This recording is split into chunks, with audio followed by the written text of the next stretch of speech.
खुलुमबाय गिबियावनो ओइचबि चेनेल नायगिरि गासै रायजो राजा नोंथांमोनखौ आंनि चेनेलाव फिन खेबसेबाव आं बरायनानै लाग्रोनाय जाबाय। बे समाव आं दंफैयो जनाय हालामनि सिङाव थानाय दाउथु बिखा दख'रा आफादनि सिङाव थानाय दाङाइगाव गामियाव आरो बे दाङाइगाव गामिनिनो बाथौ बावसालि एबा बाथौ थानसालियाव आं दंफैयो। बेवहाय खाथि फोरबोखौ बोरैहाय फालिनाय जायो बिनि सोमोन्दै आं नोंथांमोननो फारि फारि दिन्थिलांबाय थागोन। गिबि सानखालि मन्दिराव आलारि बाथि लगायनानै बेखौ फालिनायजों लोगोसेयैनो न'खर न'खर बयहाबो फोथाराव आलारि बाथि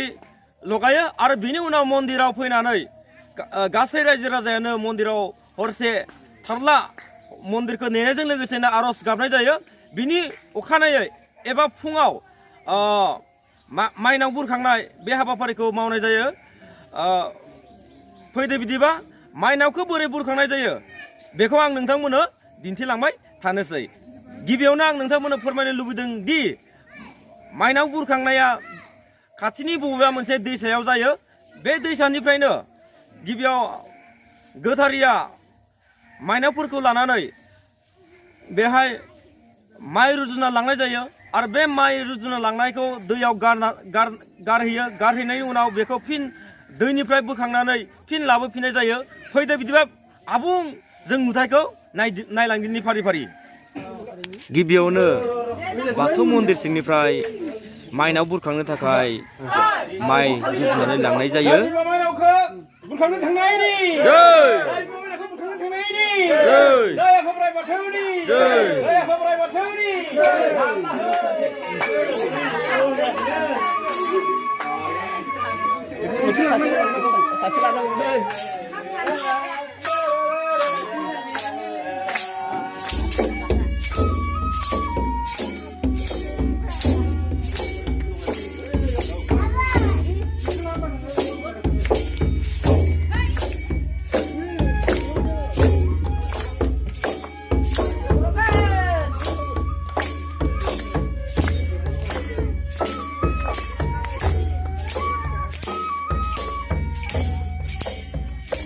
गिबियावनो गोथारिया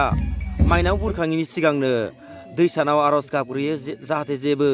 दुखु आफोद जायालासिनो माइनावखौ बुरखांनो हायो। बिनि उनाव लाइमोन सिख्लासाफोरा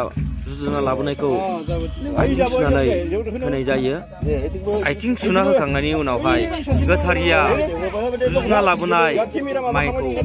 बोख्लायो। जाबाय रुजुनानै लाबोनाय माइखौ गोथारिया दैयाव गारनानै होनाय जायो। नै नोंथांमोन नुनो मोनदों बे जाबाय गोथारि दाङाइगाव गामिनि गोथारि। बिथां गोथारियानो रुजुनानै लाबोनाय माइखौ दैसायाव गारो आरो बे दैसानिफ्रायनो दाहाय दान्दिसेनि उनाव गारखांनानै बेखौ आरो फिन बोखांफिननानै रुजुनानै मन्दिरसिम लाबोफिननाय जागोन। एसे सिगाङावसो गोथारिया दैयाव गारना होनाय माइखौ दानिया फिन बोखांफिनदों। बेखौनो माइनाव बुरखांनाय होननानै बुंनाय जायो। बेहाय खेबबा माइखौ दैसा सिंनिफ्राय बोखांगोन। गोथारिया बेहाय दैयाव खेबबा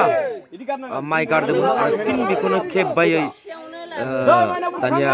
बोखांफिनदों आरो बेखौनो माइनाव बुरखांनाय होननानै बुंनाय जायो। दा बे माइनाव बुरखांनायखौ आलो गोजोनै रुजुनानै मन्दिरसिम लाबोफिननाय जागोन। बेनि उनाव दै खावनाय जायो। दैखौ खेबबा खावो आरो खावखांनायनि उनाव बिसोरो जान्जियाव दैखांनानै लाबोयो मन्दिर फारसे।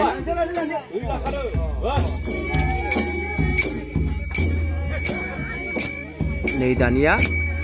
फिन रुजुनफिननानै माइनावखौ बुरखांनानै लाबोनाय जाबाय। नै बेयो जाहैबाय गेटनिफ्राय नै गोथारिया दै सान्थि सारदों आरो आथिं सुनानै होदों।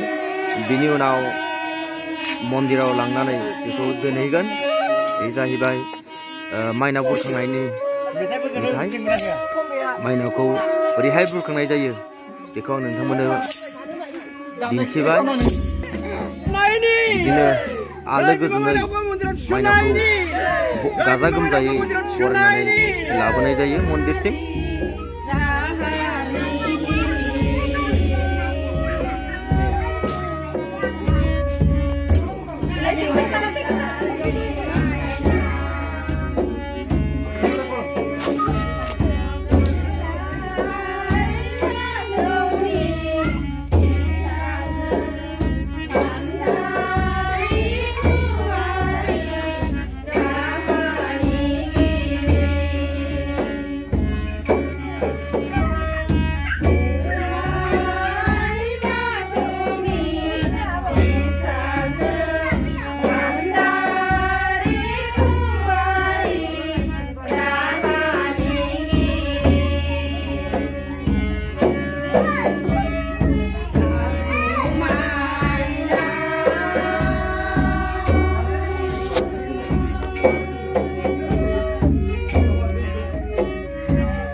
माइनाव बुरखांना लाबोखांनायनि उनाव हाबाफारि बायदियै बाथौ धोरोमनि फिरफिला बिरहोनाय फैदो बिदिबा फिरफिला बिरहोनायखौ जोङो नायदिनि। लोगोसेयैनो फिरफिला बिरहोनायजों लोगोसेयैनो आर'ज दङ, आर'जखौबो खोनासंदिनि। बिथाङा जाहैबाय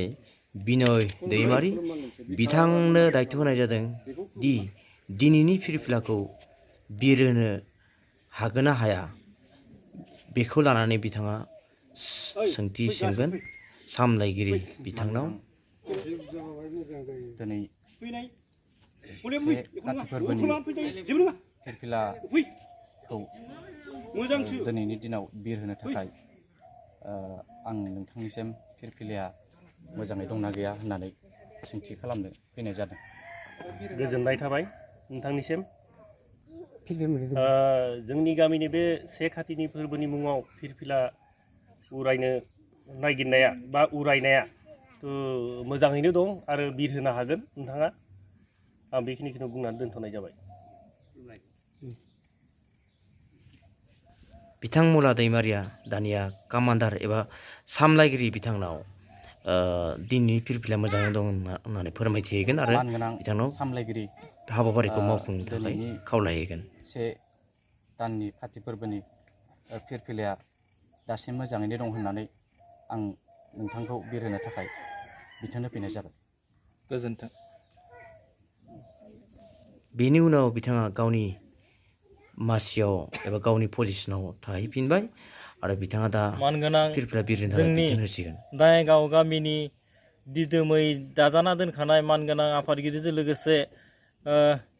गाहाय नेहाथारि जोंनि दिनैनि सेथि काति फोरबोनि बे गोथार फिरफिलाखौ बिरहोनो थाखाय आङो जोंनि दाङाइगाव गामिनिनो मानगोनां आफादगिरिखौ गुरैयै खावलायनाय जाबाय आरो लोगोसेनो इयाव मदद होफानो थाखाय गाहाय नेहाथारिखौ गुरैयै खावलायहरनाय जाबाय। गोजोन्थों। नै दानिया आफादगिरि आलारि सोरां नार्जारि आरो गाहाय नेहाथारि मदद होफाग्रा गपाल सरगियारि आरो फारसेथिं गोथारि बिथांमोना फिरफिला बिरहोनो थाखाय साखाफारा जाबाय आरो साखाफारा जानायनि बेयो मोनसे नुथाय। दानिया नै गपाल सरगियारिया फिरफिला बिरहोनोनि जि दिरुं बेखौ लासै लासै खेवबाय आरो आफादगिरिया बेखौ बोनानै फिरफिलाखौ बिरहोसिगोन। बाथौ धोरोमनि फिरफिला बिरहोखांनायनि उनाव बेवहाय आर'ज दङ। फैदो बिदिबा आर'जखौ खोनासंदिनि।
जों सुंग्रिना फोरबो बिखायाव जुना लानानै आफा इसोरखौ सैथोजों सुंग्रिना फोरबो बिखायाव जुना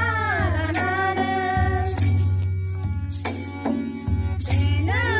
जोंनि गोथार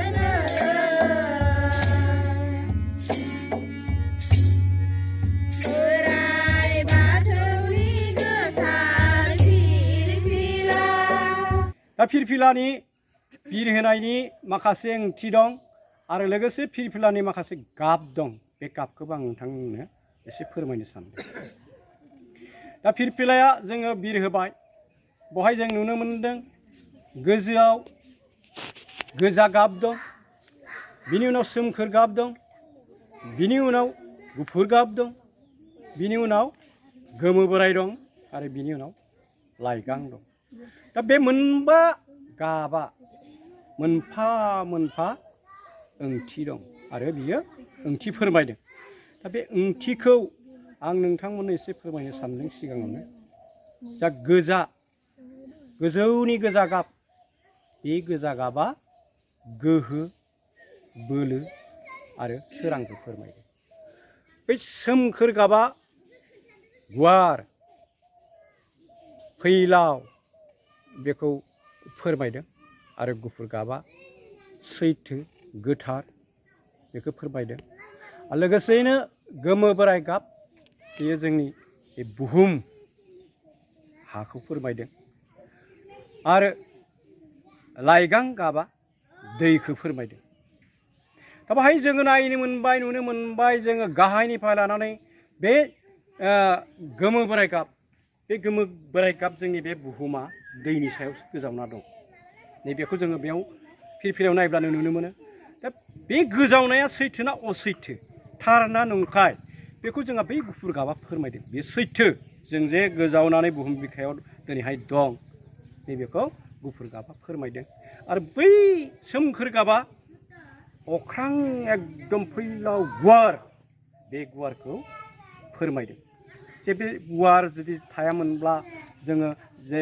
लांदां जायगा थायामोनब्ला मा जागौमोन, जोंनि साननायफोरा गोथै जागौमोन, जोङो नारसिन जाना थागौमोन अख्रांजों। जोङो बेबायदि जिरायना थानो, बेबायदि जोङो दिनैहाय रायज्लायनो जों सानस'नो हानाय नङामोन, मोनदांस' मोनामोन। दा अख्रां बिखायाव मा मा थायो? माखासे जोंलारिफोर, जेरै नयखेत्र जोङो बेखौ होननानै मिथियो, जेरै सान, अखाफोर, हाथरखि बायदि बायदि बिदिनो ग्रह ग्रहसाफ्रा बे अख्रां सायाव गोजावना दङ। नोंथांमोननो आं फोरमायनानै गोजोननाय मोनगोन दि देग्लाय दाङाइगाव गामिया गिबि खेबनि थाखाय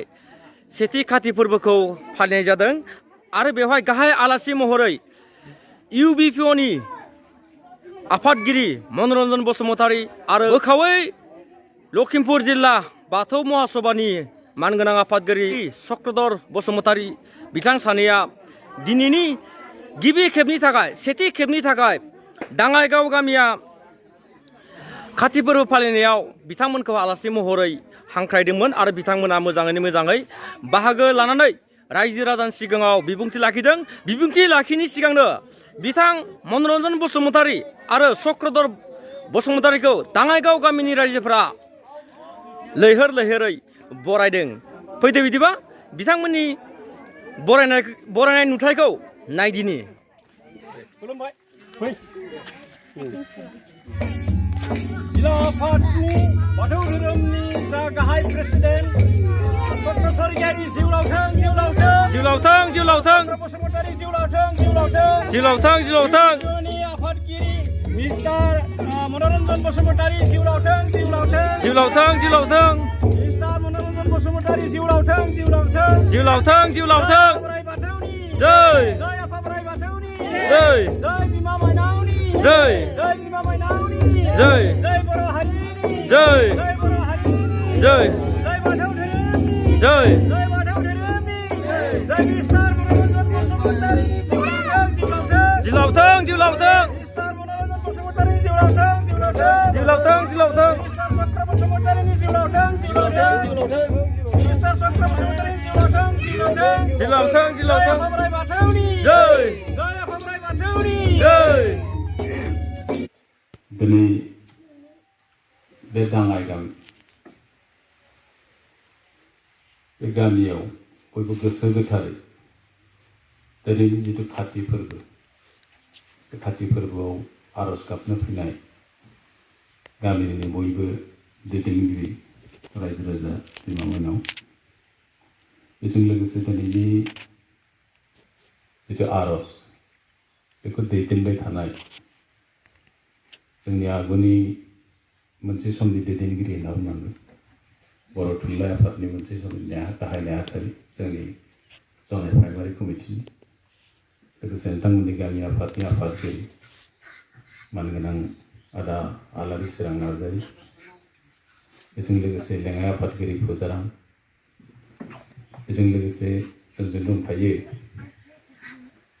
गामिनिनो गाहाय नेहाथारि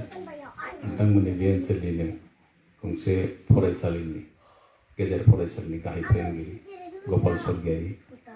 मानगोनां बिथां बेजों लोगोसे बे गामिनिनो नोंथांमोना खोब लाखि होनांगोन जनाय ओनसोलाव गोरायुं दं होनबा नोंथांमोननि गामियाव दं सासे नोंथांमोना सना होनना बुङो जों हरेन ब्रह्म होनना बुङो नाम मोजां हरेन ब्रह्म बेजों लोगोसे आंजों फैफानो हानाय बोखावजायै लखिमपुर जिल्ला दुलाराय बाथौ गौथुमनि मानगोनां आफादगिरि लोगोसे जनाय प्राइमारि बर' थुनलाइ आफादनि बिथां आफादगिरि आं बिथांनिसिम आंनि सिबिनायखौ बावबाय आरो गासैनोबो उन्दै बिदा फंबाय बिनानावमोननिसिम आंनि गोसो गोरबोनिफ्राय दिनैनि जिथु गोथार बे खाथि फोरबोनि गोथार बावनायखौ आं नोंथांमोननो बावो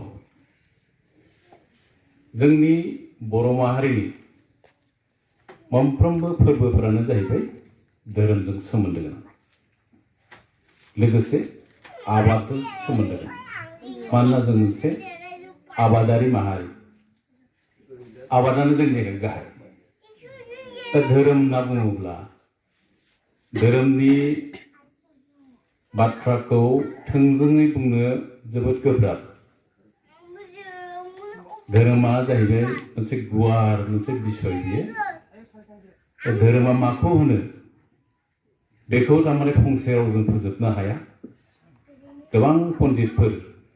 गोबां स्कलारफ्रा बेखौ गावनि गोसोजों गुबुन गुबुनै फोरमायदोंब्लाबो धोरोमा जों बेखौसो होननांगोन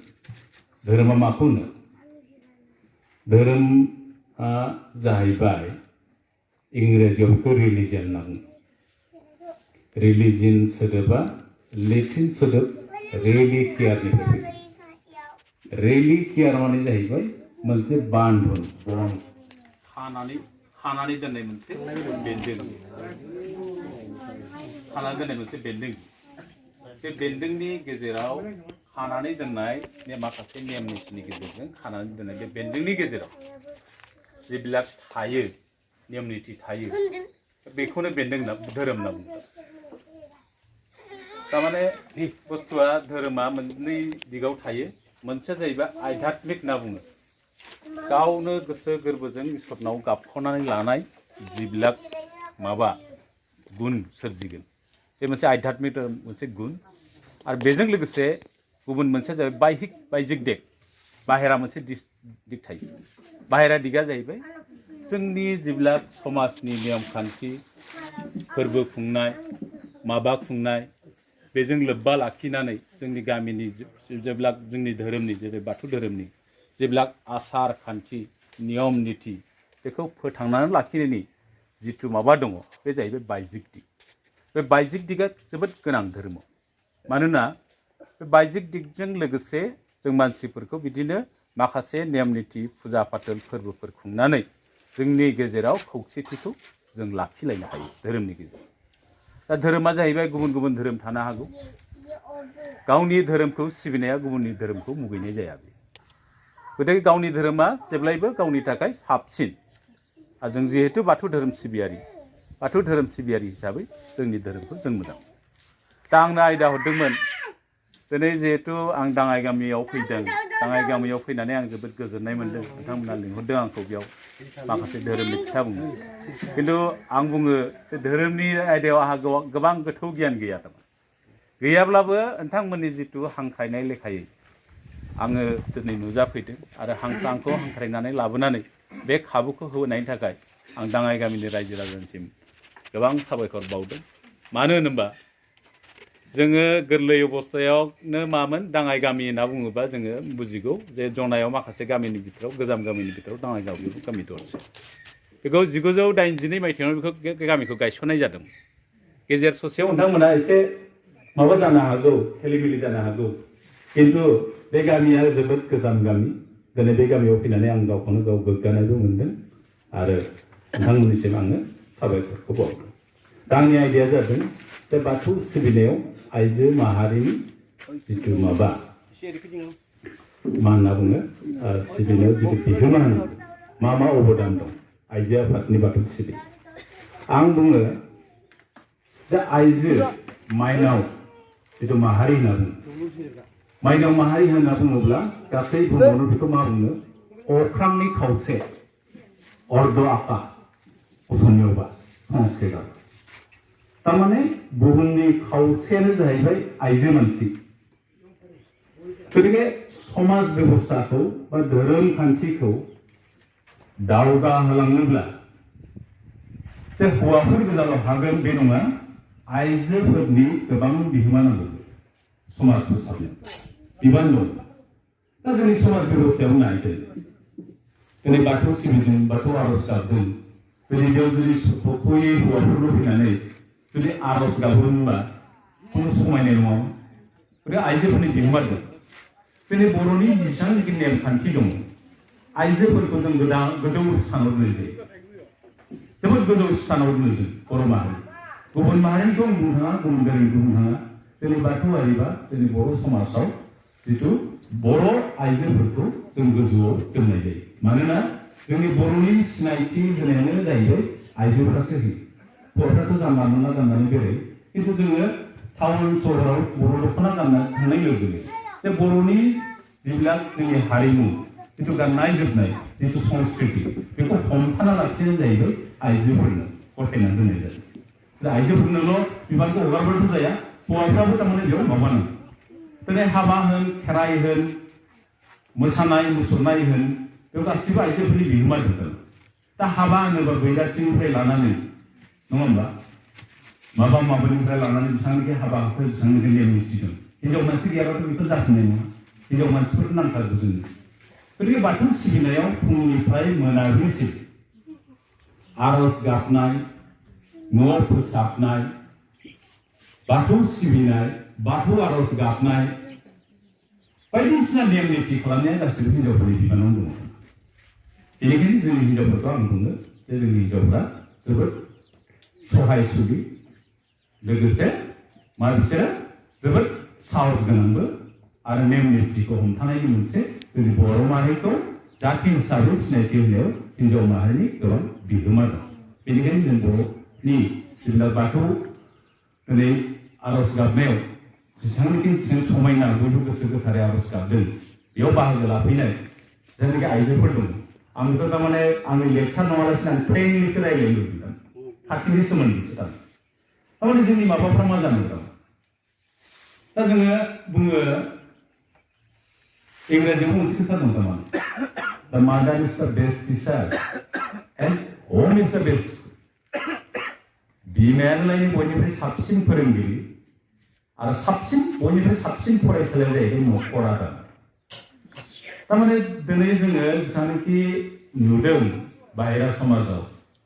सोरबा ड्राग्स जानाय सोरबा बदमासि खालामनाय जेसेबांनाखि समाजाव जेसेबांनाखि बिशृंखलता जादों,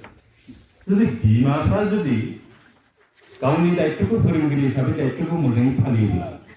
न'खरखौ जुदि गंसे फरायसालि हिसाबै मोजां फरायसालि हिसाबै जुदि गायसनोब्ला गथ' गथायखौ गियान होनायाव जुदि माबायोब्ला मा जायो खुनु गाज्रि गथ' जोनोम जानायनि चान्स गैया। बेनिखायनो गोथार गोसोजों जोङो मा जानांगौ जोंनाव माखासे आजिखालि मडार्न जुगाव दा मालायखौ नुनानै थारमाने माबा सरसा खालामनाय मानाय आमोखामोना न' मोजां नुबाय आमोखामोना गारि दङ आमोखामोना मटर गारि दङ आमोखामोना मोजां बिल्डिं नुबाय आमोखामोना गोबां सम्पद दं बे बाथ्राया नङा जों समाज सिबिनायाव जाहैबाय नोंनि न'आव जा मोजां जा मोननैसो बुस्थु जिराद दं नों बेखौनो मोजाङै सम्भालिनानै जुदि सुख सान्थि जायोब्ला थारमाने नोंनि संसारा सुख गोजोन जागोन थाखा फैसाया सर्बस्व नङा दङ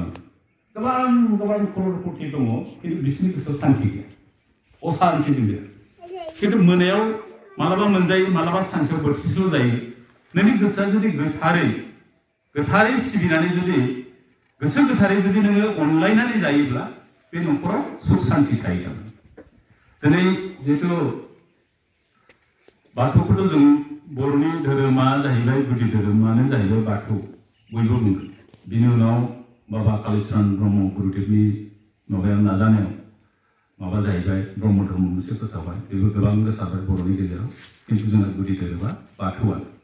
बाबा कालीचरण गुरुदेवाबो थारमाने मामोन मोनसे समाव बाथौआरियामोन थारमाने माखासे जोंनि समाजाव फोसाबनायनि गुलाय गुजायनि थाखाय बिथाङा माखासे समाजनि फोसाबनो थाखाय बिथाङा बिथिं बारस्लायबाय थेवबो जेबो नङा जोंनि गेजेराव खिन्थु ब्रह्म बाथौनि गेजेराव बर'नि गेजेराव ब्रह्म बाथौआनो मेन आरो माखासे ख्रिस्टियान मोनबाय थेवब्लाबो बाथौआनो गिबि नालाय बे गिबिसिन धोरोमखौ फोथांना लाखिनो थाखाय गोबां सेस्था खालामबाय बाथौ महासभाया गोबां खामानि मावबाय खिन्थु सिगाङावनो जानांगौमोन दिनै 1982 मायथाइयाव 92 मायथाइयाव बेखौ गायसननाय जायो बाथौ महासभा गायसननानै बर' हारिनि गेजेराव जेसेबांखि बाथौ सिबियारिफोर दङ बेसोरखौ गासैखौबो ज' बजबनानै बोरैहाय बाथौखौ विश्व दरबाराव सिनायथि होनो हायो बेनि थाखाय गोबां पण्डितफोरा खामानि मावगासिनो जेरै जों मिथिनाय बायदिब्ला मंगल सिंह हाज'वारि सारनिफ्राय जागायजेननानै कान्तिस्वर बरगयारि आरो दानि जिल्ला गोदानै फैबाय मन्टु मोसाहारि बायदिसिना माबाफ्रा गावखौनो बावसोमनानै बे बाथौखौ जाहाथे विश्व दरबाराव प्रतिष्ठा खालामनो हायो बेनि थाखाय गोबां नाजागासिनो आरो नाजानाया गोनांथार आरो दिनै बाथौ होनोब्ला मोनसे सिनायथि मोनो आरो बे बाथौखौ दिनै मा होनदों सरकाराबो जेब्लानाखि सेन्सास फैगोन बे बाथौ सेन्सास जानो गोनांमोन 2011 सननिफ्राय 2021 10 बोसोर मुरे मोनसे सेन्सास जायो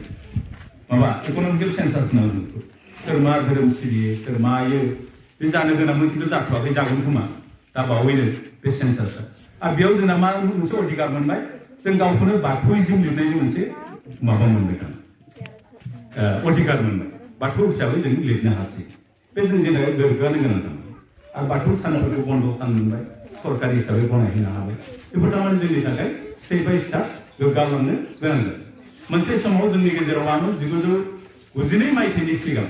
जोंनि गेजेराव इउनिफर्म गैलामोन लिरनाय बिदां गैलामोन बेनिखायनो गोबां खेलिमेलि जानानै जोंनिया गावस्रादोंमोन खिन्थु जों दिनै गोदो गार्जाल'सो होयोमोन गार्जानि उनाव जों दिनै जोंनि गेजेराव गामियाव लाबोनानै मन्दिर गायसननानै जे मोनसे इउनिफर्मलि मोनसे बिधानजोंनो मोनसे नेम खान्थिजोंनो गायसननो थाखाय जों आखायाव लादों फोसावनो लादों बे जोंनि थाखाय जोबोद गोग्गानो गोनां आरो बे हाबायाव आइजो माहारिनिबो गोबां बिहोमा दं दिनै नोंथांमोनाबो मिथिबाय दिनै जुदि जों गोजा आर'ज खनो मोनबाथ' समायनाय नङामोन आइजोफोर थाफायाबो खिन्थु आइजोफोरनि गोबां बिहोमा दङ आं बेखौनो बुङो दा दाङाइ गामियाव आं फैनानै आं बारा गोलावखौ बुंनो सानाखै आं सुंद'यैनो फोजोबनो नागिरदों आं जों दिनै मोननैसो फोरमायनो नागिरदों जिहेतु जोङो गोबां मोनसे अर्गेनाइजेसन जों सालायदों मोनसे आफादनि खौसेथि बर' सुबुं आफाद हिसाबै 2014 मायथाइयाव जोनोम होनानै बेखौ सालायदों बे सालायनायाव बे बाथौ महासभा हक ब्रह्म धर्म परिचालना कमिटि हक गुबुन गुबुन आफादफोर हक बेफोर जोंखौ जोबोद सहाय सहयोगिता होबोदों आं बेनिखायनो दिनै मोनसे आर'ज गाबो जों दिनै बिबान मोनबाय नालाय रायजोआनो बिबान होबाय बिबानखौ जों लायाखै आं हारसिं हिसाबै रायजोआ जोंनि बिबानखौ गथायबाय हिसाबै रायजोनि जाहाथे खामानि मावनो गोहो बोलो मोनथों होननानैसो आं दिनै बे मन्दिराव नोंथांमोनजों लोगोसे आर'ज गाबफानो फैदों जाहाथे मोनफायो आं जाहाथे आंनोबो सक्तिखौ होयो नोंथांमोनाबो जाहाथे बोर सारस्रियो नोंथांमोननि बोरनि जराव जाहाथे आंबो रायजोखौ सिबिनो हानाय मोनसे गोहो मोनो आं बेनि थाखायसो फैदों आरो आं बेखौ फोसावनानै नोंथांमोननो गोजोनगोन दिनैनि दिनाव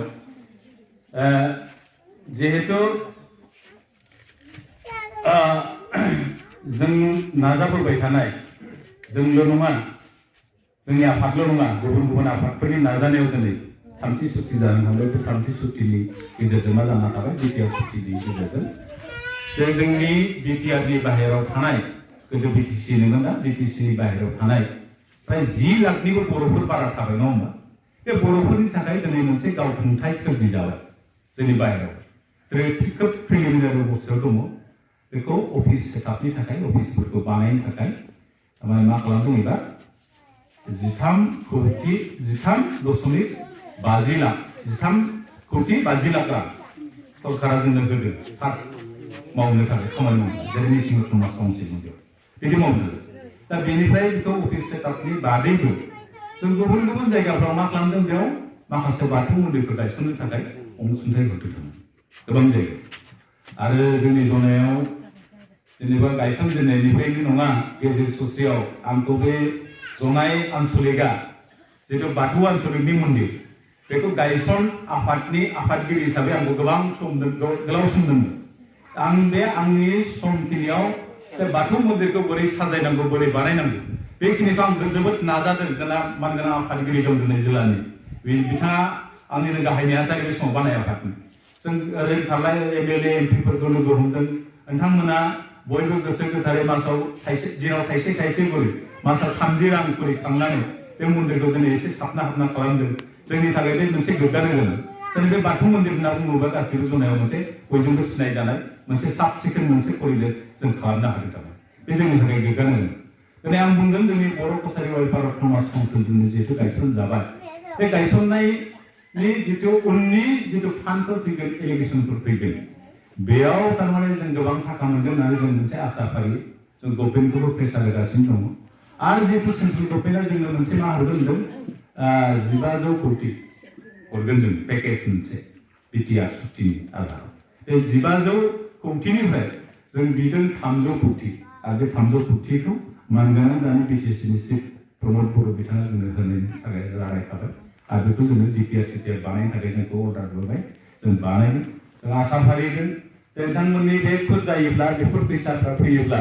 नोंथांमोननि दाङाइ गामियावबो जाहाथे बाथौ मन्दिरखौ साबना हाबना नोंथांमोना लुनो हायो बिनि थाखाय आंनि गोसो गोरबोनिफ्राय आं गोसोनिफ्राय नाजानाय थागोन आं बुंथिगोन जोंनि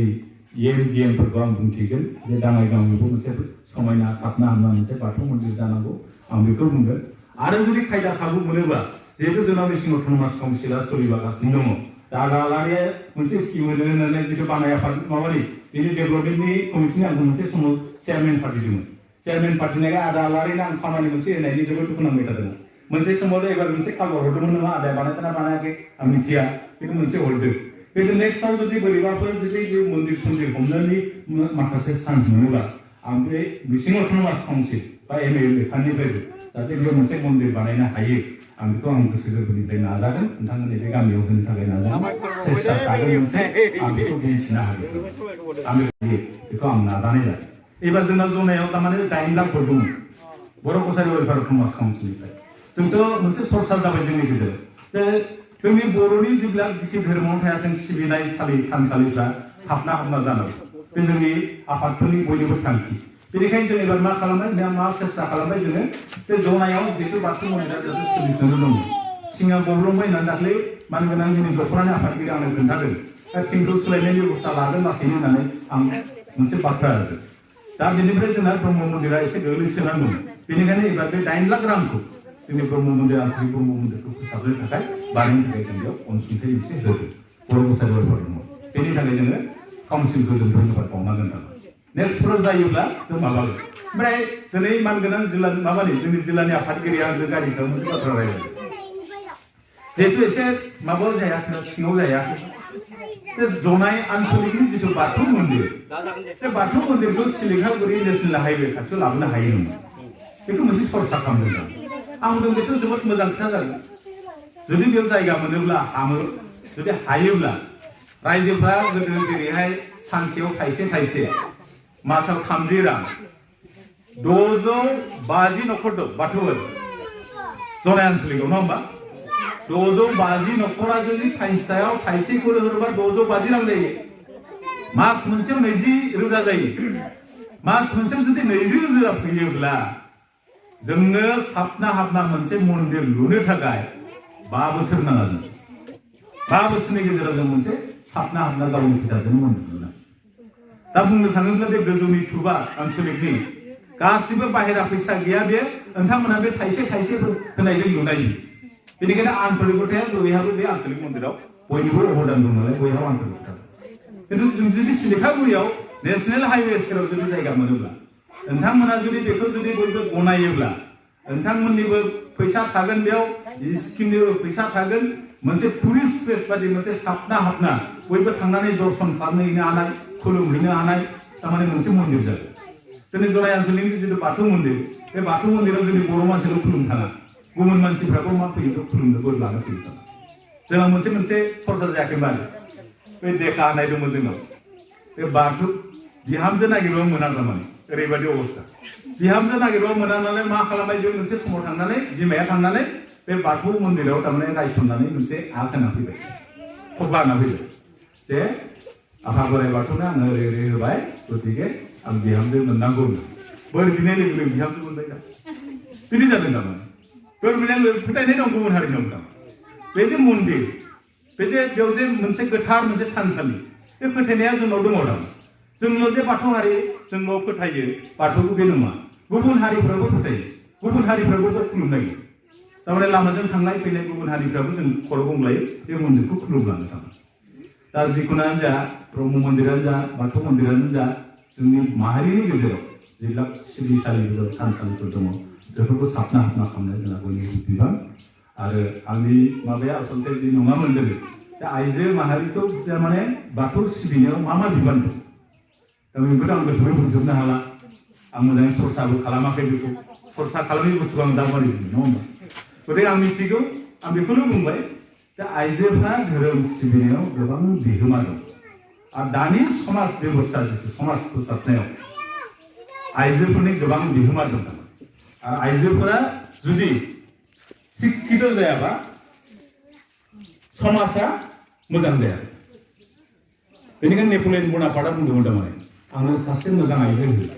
आं नोंथांमोननो मा होनगोन मोजां मोनसे समाज हो सासे मोजां आइजोनिफ्राय सासे मोजां समाज दानो हायो थारमाने मानोना जोङो आइजोफोरखौ सानफ्रामबो जों हौवाफोरनि सिङाव थानो खिन्थु सहायनाय गुन हक खामानि मावनाय हक गुबुन गुबुन आयदायाव जोंनिफ्राय हिन्जाव माहारिफोरनि बिमा माहारिनि माबाया बिहोमाया बांसिन क्षमताया मोनसे बारा होदों आइजो माहारिनि बेनो जाहैबाय बिथांमोना गथ' जोनोम होनो हायो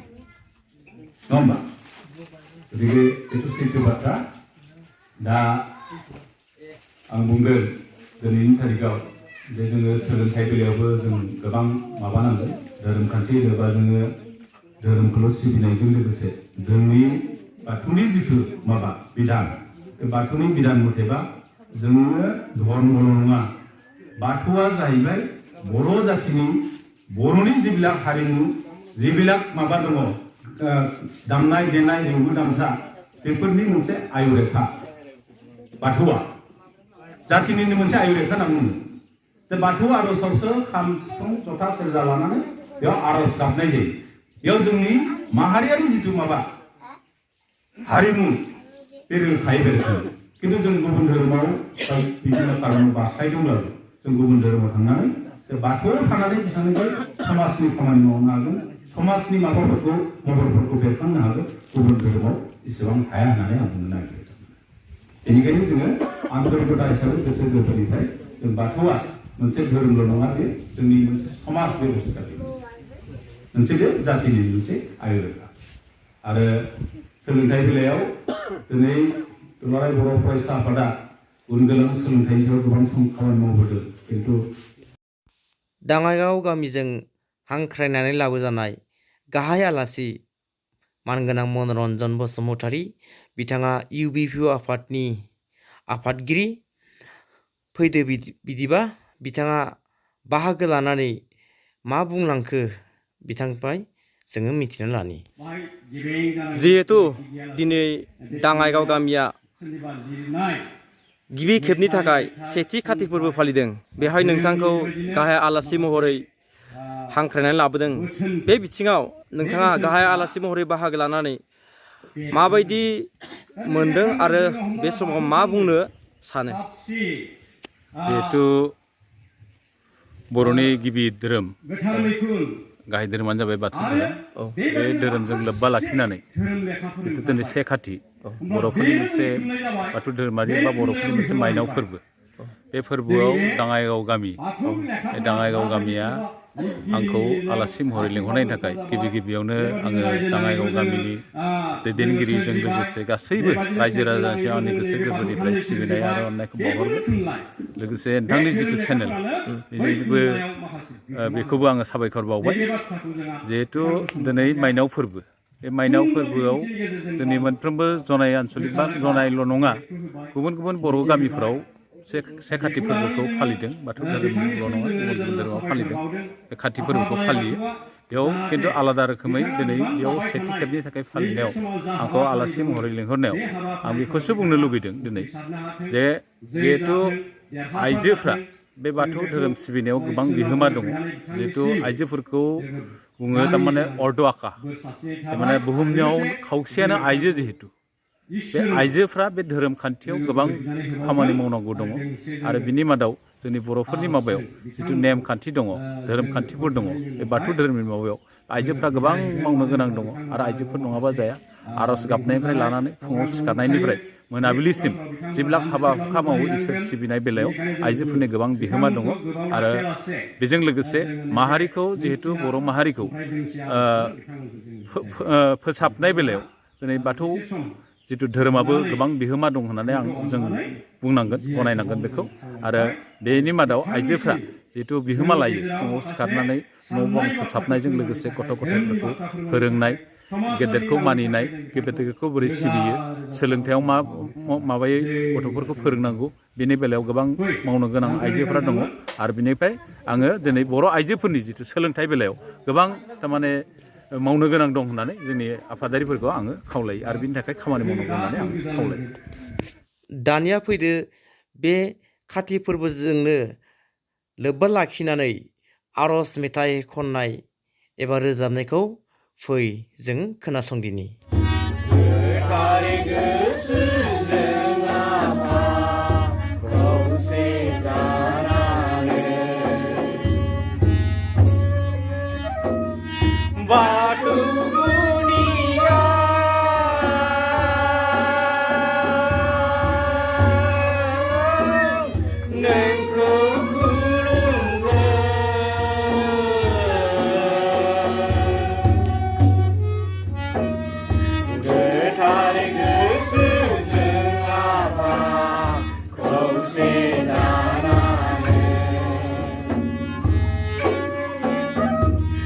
गोथार गोसो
फैदो दानिया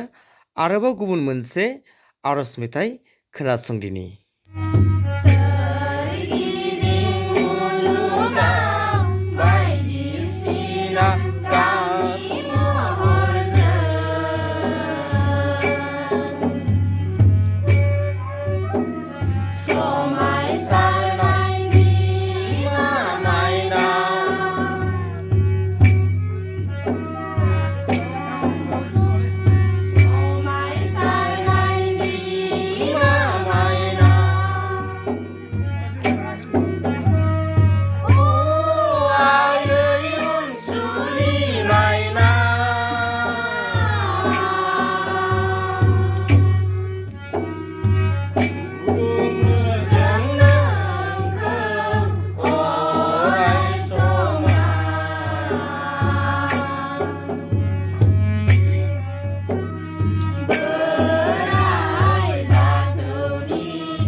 बेबायदिनो आर'जआ सोलिबाय थायो। फैदो बिदिबा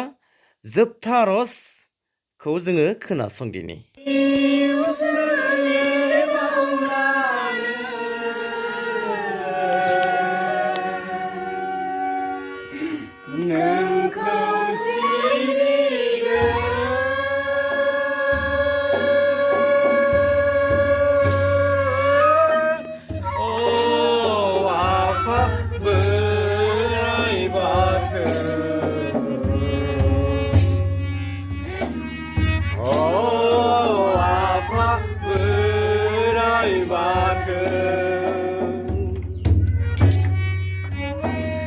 गोथार गोसो लानानै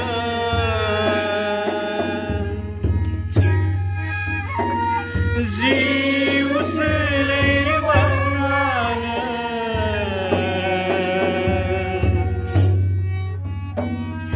नोंखौ सिबिदों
Senghordo apa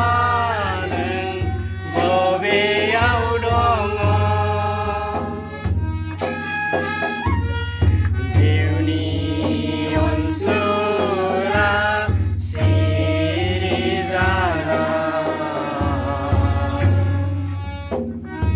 Ziuni onsula sirizana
गोथार गोसो लानानै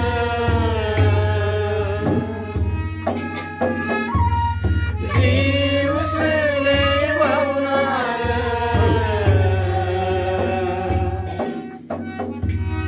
नोंखौ सिबिदों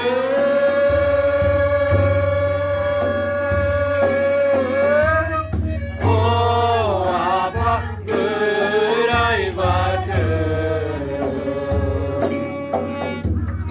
अ आफा बोराइ बाथौ। दानिया फैयै फैयै जोबथा हाबाफारि दंबावो बेनो जाबाय गाव गाव लाबोनाय माइनावखौ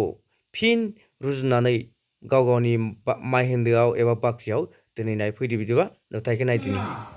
बे समाव जोबथा हाबाफारि माइनाव बुरखांना लाबोखांनायनि उनाव सानसेमानि आरज गाबनानै दा न'आव माइनावखौ थिसनहैसिगोन। दा बिनि नुथाय गाव गाव रुजुनानै लानाय माइनावखौ गाव गावनि न'नि बाख्रियाव माइनाव आइ बिथांमोना दोनहैसिगोन आलो गोजोनैनो। बेनो जाबाय जोबथा हाबाफारिमोन। दिनैनि बे सेथि खाथि फोरबो फालिनायखौ नोंथांमोना आङो फारि फारि दिन्थिलांबाय। बे फालिनाया जादोंमोन दाउथु बिखा दख'रानि सिङाव थानाय दाङाइगाव गामियाव जानानै थांनाय एबा फालिनाय नुथायमोन। स' नोंथांमोना बेनिफ्राय बर' हारिया एबा बाथौ धोरोमारिफ्रा खाथि फोरबोखौ बोरैहाय फालिनाय जायो बेनि सोमोन्दै नोंथांमोना मोजाङै मोनथिबाय। स' दिनैनि भिडिअ'आ बेखिनियानोसै। आसा खालामो नोंथांमोना आंनि बे भिडिअ'खौ मोजां मोनबाय आरो मोजां मोनदोंबा अन्नानै प्लिज लाइक एन्ड शेयार खालामनो बावनाङा। Thank you four